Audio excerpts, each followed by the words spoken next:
O Disque Direitos Humanos, ou Disque 100, é um serviço coordenado pela Secretaria de Direitos Humanos da Presidência da República, que acolhe denúncias de violações de direitos de toda a população, especialmente dos grupos identificados como socialmente vulneráveis. Vou conversar com o ministro Pepe Vargas, da Secretaria de Direitos Humanos da Presidência da República. Bem-vindo, ministro. Obrigada por vir aqui ao Cidadania. Recentemente, vocês divulgaram um balanço do Disque 100 do primeiro semestre de 2015. Qual é a avaliação que vocês fazem desse balanço? Bom, nós fazemos uma divulgação a cada 6 meses dos dados que chegam, das denúncias que chegam ao Disque 100, né? Importante registrar que ele funciona 24 horas por dia, todos os dias da semana, inclusive finais de semanas e feriados. E, obviamente, ele ainda não é do conhecimento de toda a população. Então, é importante que cada vez mais a gente divulgue esse serviço, né? As pessoas podem discar de qualquer ponto telefônico, gratuitamente, não precisa pagar nada, e podem fazer a denúncia sem haver, inclusive, identificação, se assim for o desejo do denunciante. Então, em primeiro lugar, obviamente que o Disque 100 não acolhe todas as violações de direitos humanos, porque tem muitas vezes pessoas que têm os seus direitos violados e a denúncia não chega ao Disque 100. Mesmo assim, ele é um importante parâmetro para avaliar se as violações aos direitos humanos estão aumentando ou não, porque a gente faz sempre o comparativo com o semestre equivalente ao ano anterior, né? O que os dados desse primeiro semestre de 2015 mostram? Mostram que as principais violações continuam sendo contra crianças e adolescentes, aproximadamente 60% das denúncias, um pouquinho mais, foram denúncias de violações de direitos contra crianças e adolescentes. Em segundo lugar, vem as pessoas idosas e, em terceiro lugar, as pessoas com deficiência. Foram as que tiveram o maior registro de denúncias de violações. As violações, no caso de crianças e adolescentes, a negligência, a violência psicológica, a violência física e também a violência ou o abuso sexual.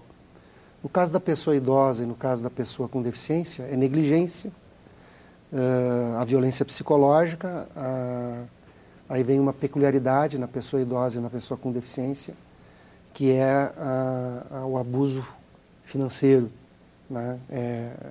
Como a pessoa idosa e a pessoa com deficiência, mesmo que seja uma pessoa de baixa renda, ela tem direito ou à aposentadoria ou um benefício de prestação continuada, tem aumentado a ocorrência de casos em que a violência se estabelece para explorar economicamente essa pessoa que tem um grau de dependência para pegar o dinheirinho dela, né? É triste, mas é isso. Então, esses são assim, os casos que são os 3 grupos que mais denúncias tiveram. E houve uma peculiaridade, que o volume de denúncias em relação a crianças e adolescentes caiu quando comparado ao mesmo período do ano de 2014, mas por uma razão bastante objetiva. Em 2014, houve uma campanha intensa chamada Proteja Brasil, que foi do Carnaval até a Copa do Mundo, nas 12 cidades que foram sede dos Jogos da Copa. A campanha Proteja Brasil foi uma articulação interinstitucional, interfederativa entre a União, os estados, os municípios dessas 12 cidades, junto com todo o sistema de proteção da criança e do adolescente, onde nós tínhamos muita preocupação que pudesse, com esses grandes eventos, aumentar a violação, o abuso sexual contra crianças e adolescentes. Então, houve uma intensa divulgação de mecanismos de denúncia, se alguém enxergasse alguma situação que ensejasse risco a crianças e adolescentes, fizesse a denúncia. Então, em 2014, aumentou na nossa avaliação por conta disso. Sim, então vocês estão interpretando mais como não necessariamente tenham caído os casos de violência, mas mesmo uma menor divulgação, Sem dúvida. Menos denúncias, né? Inclusive, originalmente, o Disque 100 era só para crianças e casos de abuso sexual, não era quando surgiu, depois que se expandiu para outras populações. Hoje é um serviço da Ouvidoria Nacional de Direitos Humanos, que é um órgão vinculado à Secretaria de Direitos Humanos da Presidência da República, E nós, inclusive, estamos constantemente aperfeiçoando. Nós estamos começando a identificar casos de denúncias de intolerância religiosa contra grupos religiosos minoritários. Então, infelizmente, né, tem ampliado esses casos de intolerância religiosa. Então, dentro do Comitê Nacional de Diálogo Interreligioso e de Diversidade Religiosa, que existe no âmbito da Secretaria de Direitos Humanos, com a participação das várias igrejas, enfim, das várias religiões, houve uma demanda para nós criarmos um módulo específico que passe a identificar essas situações de denúncias de intolerância religiosa. Então, nós devemos criar também esse módulo a partir do ano que vem, provavelmente, já vai estar disponível. Então, a gente está sempre aperfeiçoando. Hoje ele pega aquilo que tu falaste no início, criança, adolescente, pessoas idosas, pessoas com deficiência, pessoas LGBT. Né? Porque como funcionam esses módulos? Se o caso não se enquadrar em algum módulo, o que acontece? Chegar uma denúncia que não se na enquadra? prática, significa, veja, é um call center, né? É um serviço de atendimento. Então, você tem que capacitar os atendentes para eles saberem como registrar, como acolher e como proceder perante determinado tipo de denúncia. Uma coisa é receber uma denúncia que envolve uma violência contra a criança e adolescente. Né? Os encaminhamentos são distintos, inclusive, né? Então, na realidade, a gente tem que ter o pessoal capacitado para saber fazer a identificação desse tipo de violência e registrar para que a gente possa ter dados tabulados e consequentemente, a partir desses dados, eles são insumos importantes também para pensar políticas públicas de proteção e defesa dos direitos humanos. Então, quando você abre um módulo desses, tem que estar devidamente, digamos assim, desenvolvido com a equipe como proceder, como registrar esse tipo de denúncia. Sim. E quais seriam exemplos de políticas públicas, né, baseadas nesses dados? Bom, no caso de crianças e adolescentes, nós temos já uma rede de proteção importante, que advém inclusive do Estatuto da Criança e do Adolescente, que envolve os conselhos municipais de direitos, os conselhos tutelares. Existe um juizado especializado da criança e do adolescente, existe também um Ministério Público especializado, então há toda uma rede de proteção que já está, inclusive, bastante consolidada em todo o território nacional. Em todos os municípios brasileiros existem conselhos municipais de direitos, conselhos tutelares, varas da infância e da juventude, enfim. O mesmo não ocorre, eventualmente, com outros públicos. Né? Um público que tem crescido a violência é a população LGBT, lésbicas, gays, bissexuais, travestis, transexuais. Sim. Então, essa rede de proteção que existe, por exemplo, para criança e adolescente não está plenamente constituída. Então, este é um foco que nós temos hoje em dia de tentar estabelecer um processo de uma rede de proteção, estimular os municípios, os estados, nas suas secretarias específicas ou órgãos específicos de direitos humanos, né, em centros de referência de direitos humanos, também passar a constituir uma rede de proteção às situações dessa natureza. Sim. E seria o caso também, assim, de uma necessidade de mais legislação, que pelo que eu vi também no balanço, justamente no caso da criança e adolescente, por exemplo, como existe o estatuto e dos idosos também, então já tem um marco legal, assim, para o encaminhamento. Será que está faltando, então, legislação para essas outras populações de risco também? Olha, eu acho que tem uma população que nós precisaríamos ter uma legislação específica, que é justamente a população LGBT, né? Há um debate em torno, inclusive, de criar uma legislação que considere a homofobia crime, tanto quanto outras formas de ódio que já são tipificadas na legislação como crime, né? O crime de homofobia. Esse é um debate que tem projetos de lei, inclusive, que tramitam no Congresso Nacional, já passou na Câmara, tem o Senado, inclusive, está tramitando o projeto que visa criminalizar a homofobia. Eu acho que, nesse caso, sim, haveria necessidade de uma legislação específica. Acho que, em relação aos demais públicos, de certa forma, nós temos uma legislação, como tu falaste, que viabiliza isso. Recentemente aprovamos o Estatuto da Pessoa com Deficiência, a Lei Brasileira de Inclusão, aprovado nas duas casas legislativas, e também passa a ser considerado crime, tipificado no Código Penal, a discriminação contra a pessoa com deficiência. Essa é uma inovação da lei brasileira de inclusão, inclusive com possibilidade de detenção de 1 a 3 anos. Né? Nós já tínhamos legislações que digamos assim, que criminalizavam determinadas situações ou que impunham responsabilidades por situações de discriminação à pessoa com deficiência, como negar acesso à escola, negar acesso a emprego, coisas do gênero. Mas agora há uma legislação, inclusive, uma legislação que internaliza no nosso país a Convenção Internacional dos Direitos da Pessoa com Deficiência, que quando foi ratificada pelo Congresso Nacional Brasileiro, foi ratificada em 2 turnos de votação, com aprovação de 3/5 nas duas casas legislativas, o que fez dessa convenção internacional o primeiro tratado internacional que passa a ter equivalência constitucional no arcabouço jurídico brasileiro. Né? Então, recentemente tivemos esses aperfeiçoamentos no que diz respeito à pessoa com deficiência. Acho que a população que ainda precisa, porque já temos o Estatuto da Pessoa Idosa, temos o Estatuto da Pessoa com Deficiência, temos o Estatuto da Criança com Adolescente.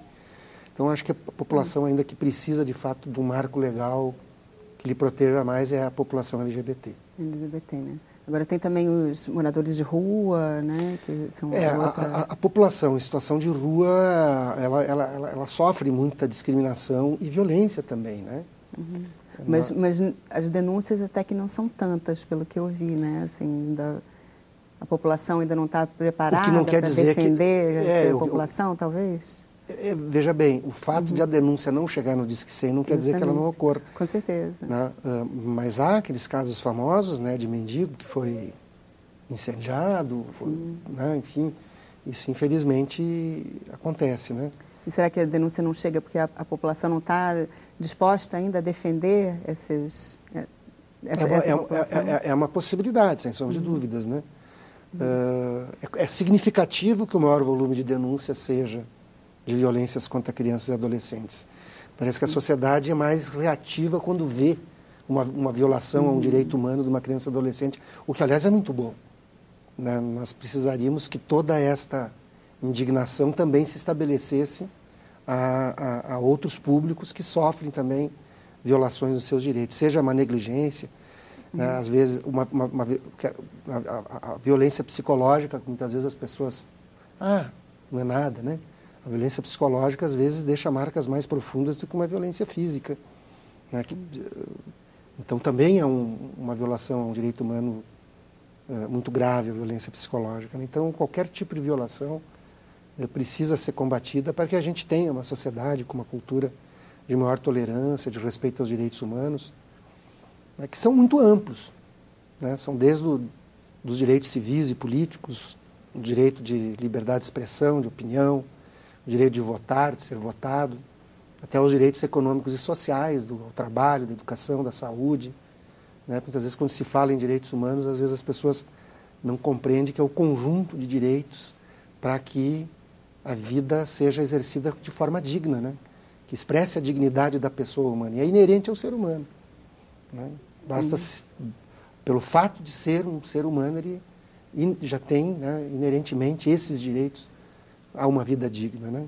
Que precisam ser respeitados. Precisam ser respeitados, sem sombra de dúvidas. Qual é o segmento, a partir do momento que chega uma denúncia, né, ela é registrada, é encaminhada, depois se segue, se acompanha, vê o que aconteceu com aquela denúncia? Isso é muito importante, Roberta, porque, veja bem, nós temos uma ouvidoria nacional, então nós acolhemos a denúncia e nós encaminhamos essa denúncia ao órgão competente que eventualmente tem que ter uma ação. Isso pode ser ao Ministério Público, pode ser a Defensoria Pública, pode ser a Segurança Pública do Estado, né? Pode ser uma delegacia especializada, pode ser uma delegacia especializada no que diz respeito a direitos da mulher, por exemplo, né?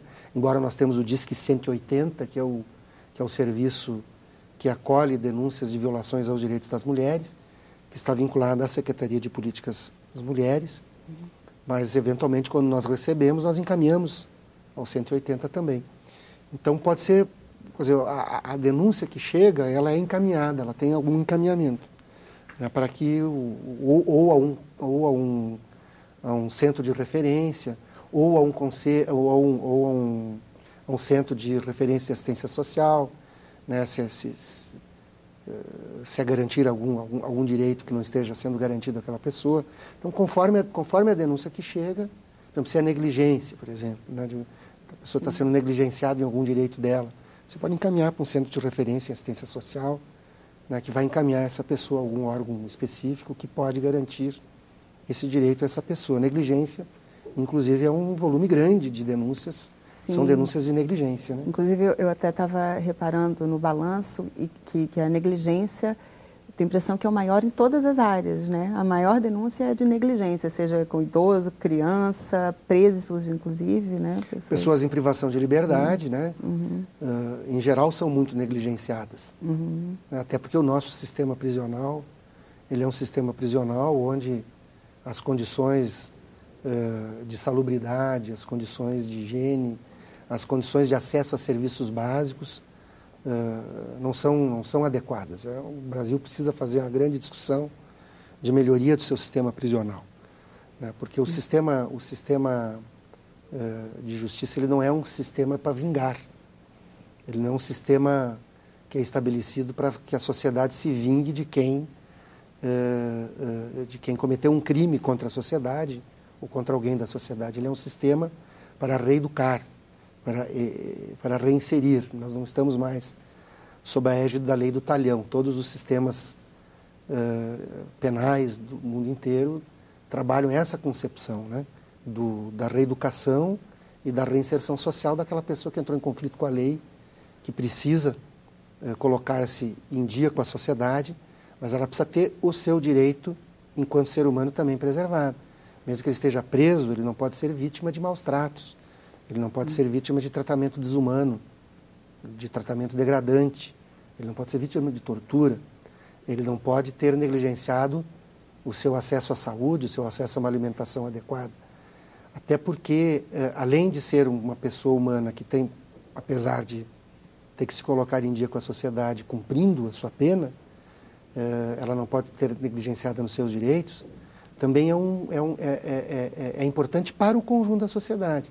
Porque se essa pessoa que está sob a custódia do Estado, numa prisão, ou um adolescente num estabelecimento do sistema socioeducativo, com um adolescente que fica privado da liberdade por ter cometido um ato infracional mais grave, essa pessoa, que está sob a custódia do Estado, se ela sofre violência lá dentro, ela sairá de lá dentro mais violenta.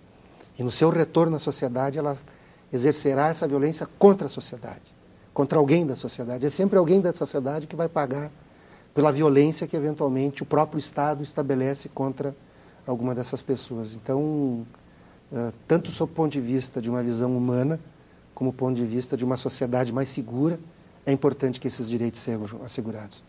E existe algum acompanhamento assim, do resultado dessas denúncias, por exemplo, contra o Estado, pessoas privadas de liberdade, né? Tantas denúncias chegaram e geraram alguma mudança no sistema? Existe esse acompanhamento? Há muita impunidade, não há por que eu tangenciar essa situação. Né? Há muita impunidade e a impunidade gera mais violência. Né? Então esse é um problema sério, nós temos que ter mais efetividade. Veja que muitas vezes a violência é praticada por um agente público e se ele ficar impune, essa violência se perpetua, né? Ela vai continuar acontecendo. Então essa é uma questão muito importante de ser enfrentada. Nós constituímos agora, recentemente, em 2000 agora não me lembro, vou esquecer o ano aqui, não vou falar para não dar uma informação imprecisa para as pessoas, mas foi votada a lei que criou o Sistema Nacional de Prevenção e Combate à Tortura, às penas cruéis, aos tratamentos desumanos e degradantes nos espaços de restrição de liberdade. Isso é desde um presídio, a um estabelecimento do regime socioeducativo, uma comunidade terapêutica, né, de alguém que esteja em tratamento da sua saúde mental. E essa lei criou um Mecanismo Nacional de Prevenção e Combate à Tortura. Nós fizemos, são peritos, especialistas, selecionados mediante processo de seleção pública. Eles têm mandato definido e têm autonomia na sua ação. E eles já começaram a fazer esse trabalho. Foi instalado esse ano o Mecanismo Nacional. O Brasil, inclusive, está sendo inovador na América Latina no que diz respeito a isso. São, inclusive, orientações de tratados internacionais que o Brasil é signatário. Então, nós constituímos aqui no Brasil o Mecanismo Nacional. Ele começou já a fazer as suas primeiras visitações a locais com privação de liberdade. Disso ensejará, obviamente, possibilidade de denúncias. Agora, tem outras instituições que têm o papel princípio também de verificar isso, né? As varas de execuções penais, o Ministério Público, tem que fazer essa fiscalização e, de certa forma, faz também. E é importante que, uma vez identificado quem comete esse abuso, ele seja devidamente penalizado. É lógico, dentro de um processo, do devido processo legal, né? O direito à justiça envolve também que mesmo alguém acusado de alguma coisa sofra o devido processo legal, com o direito à ampla defesa, ao contraditório, que são questões fundamentais no Estado de Direito. Mas é importante que, identificada a questão, haja o devido processo legal contra essas pessoas e elas também sejam penalizadas, porque se a impunidade persistir, a violência não só se perpetua, como aumenta. Sim. E a Secretaria de Direitos Humanos, ou a própria ouvidoria, tem planos de aumentar, de continuar fazendo campanhas, divulgando, que o senhor até comparou, né, que no ano passado, na época entre o Carnaval e a Copa, que foi feita uma divulgação maior e aumentaram as denúncias, né? Assim, tem essa previsão de fazer mais divulgação, mais campanhas? Sim, nosso plano são duas coisas. Primeiro, hoje ele é um serviço essencialmente por telefone, né? E tem uma possibilidade, que é o aplicativo Proteja Brasil, específico para criança e adolescente. Nós temos um aplicativo que a pessoa pode baixar no seu smartphone ou no seu tablet. O aplicativo Proteja Brasil, ele dá a localização de instituições do sistema de proteção a crianças e adolescentes nas capitais e regiões metropolitanas. Nós temos o objetivo de, até 2018, ampliar o aplicativo Proteja Brasil para todos os municípios brasileiros com mais de 20 mil habitantes. Lá a pessoa pode acessar onde que fica o Conselho Tutelar, onde que tem uma delegacia especializada, onde tem, enfim, um órgão que ele pode levar uma denúncia se ele está vendo uma criança ou um adolescente sofrendo alguma violação, algum risco a seus direitos. Então tem esse aplicativo também, e no aplicativo ele pode ser direcionado para o Disque 100. No próprio smartphone tem lá o direcionamento, a pessoa faz a denúncia. Nós queremos incluir no aplicativo no Proteja Brasil também módulos para outros públicos, não só criança e adolescente, mas também para esses outros públicos que a gente falava há pouco, idoso, pessoa com deficiência, LGBT, enfim, né, todos os públicos. E com isso ampliar as possibilidades das pessoas terem acesso a canais de denúncia. E nós também criamos esse ano uma outra iniciativa que é o Humaniza Redes. O Humaniza Redes tem um duplo objetivo. Ele visa, de um lado, criar uma política de educação em direitos humanos nas redes sociais, onde a gente tem assistido muita intolerância. As pessoas não é só exercendo a crítica e criticando-se mutuamente, né? E não só entre si, mas ou criticando autoridades ou coisas do gênero. A crítica, numa sociedade democrática, ela deve ser aceita, ela deve ser, inclusive, estimulada. As pessoas têm o direito de fazer a crítica. Mas uma coisa é alguém dizer assim, né? Eu acho que essa pessoa está errada, eu não concordo com ela. Outra coisa é ela dizer, eu quero que ela morra. Morte ao fulano, morte ao ciclano. Bom, aí deixa de ser crítica, aí já é quase uma incitação ao crime, né? Passa a ser muito intolerante. Então nós temos essa ação que é o Humaniza Redes, especificamente voltada para as redes sociais. Então faz postagens tentando estabelecer, né, uma ideia de que as pessoas podem ser tolerantes mesmo num debate de ideias fortes, criticando-se mutuamente, mas sem escorregar para comportamentos que seriam violações a direitos. e também é um canal de denúncia de violações de direitos humanos na internet, nas redes sociais, seja pedofilia, seja o que for. Então também é outro canal de denúncia que pode ser feito. Ao acessar o site do Humaniza Redes, a pessoa também pode fazer denúncias de violações de direitos humanos que estejam acontecendo no âmbito da internet, né? Às vezes a gente recebe lá denúncias no Humaniza Redes dizendo que o governador tal não está garantindo tais direitos, ou o governo federal não está garantindo tais direitos. Pode ser um direito à saúde, à educação, a qualquer coisa desse gênero. Bom, nós estamos mais preocupados com esses atos de violência, essas coisas assim, né? Mas, enfim, é também um canal onde as pessoas podem fazer suas denúncias. Tá certo, ministro. Muito obrigada pela sua participação aqui no Cidadania. Eu conversei com o ministro Pepe Vargas, chefe da Secretaria de Direitos Humanos da Presidência da República, sobre o Disque 100. Se você quiser fazer sugestões ou comentários ou críticas, ligue para o Alô Senado no número 0800 61 2211. Se você quiser rever ou copiar este programa ou outros da TV Senado, acesse nosso site www.senado.leg.br/TV. E se você souber de alguma violação de direitos humanos, Disque 100 e denuncie. Obrigada pela audiência e até o próximo Cidadania.